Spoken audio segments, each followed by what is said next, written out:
শান্ত মুক্তি দিতে হরে কৃষ্ণ হরে Ram.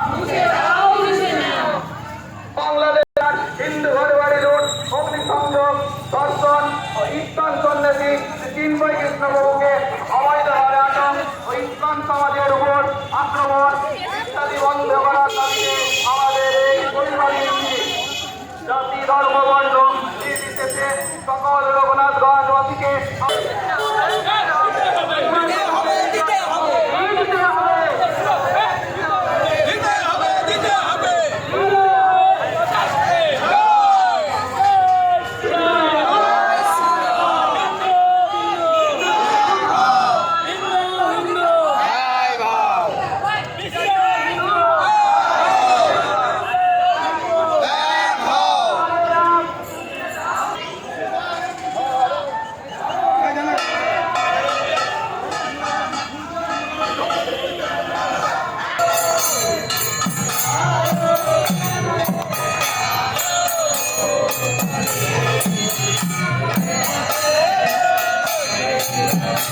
Thank you.